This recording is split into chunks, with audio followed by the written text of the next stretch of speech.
मध्य प्रदेशमध्ये फटाक्याच्या कारखान्यामध्ये भीषण स्फोट झालाय आणि या स्फोटानंतर संपूर्ण कारखाना आगीच्या भक्ष्यस्थानी सापडला।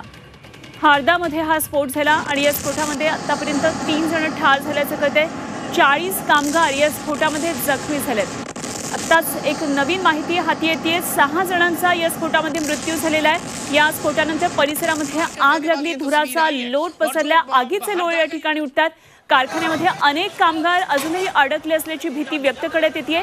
पोलीस आणि अग्निशमन दल घटनास्थळी दाखल झाले। रेस्क्यू ऑपरेशन सुरू आहे आणि जखमींना रुग्णालयामध्ये हलवण्याचे काम देखील सुरू आहे। या स्फोटानंतर आता मध्य प्रदेशच्या मुख्यमंत्र्यांनी एक तातडीची बैठक बोलावली आहे। रुग्णालयांना राखीव बेड्स ठेवण्याचे आदेश देण्यात आले।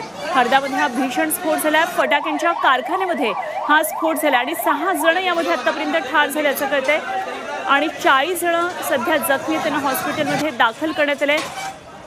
फटाक्यांचा कारखाना असल्यामुळे वारंवार स्फोट होताना दिसते। अनेक कामगार अजूनही या फटाक्यांच्या कारखान्यामध्ये तसेच अडकून असल्याचं देखील कळतंय।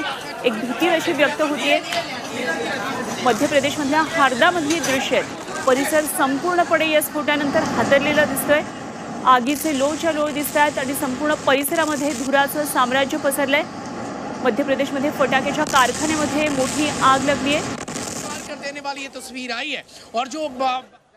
हरदामध्ये फटाक्यांचा स्फोट झाला। 40 जण यामध्ये जखमी झालेत। या दुर्घटनेमध्ये सध्या विविध रुग्णालयांमध्ये या जखमींवर उपचार सुरू आहेत। मात्र मध्य प्रदेशच्या मुख्यमंत्र्यांनी आता एक तातडीची बैठक बोलावली आहे आणि परिसरातल्या सर्व हॉस्पिटल्सला आदेश दिलेले आहेत, बेड्स राखीव ठेवावेत असे आदेश दिलेले आहेत।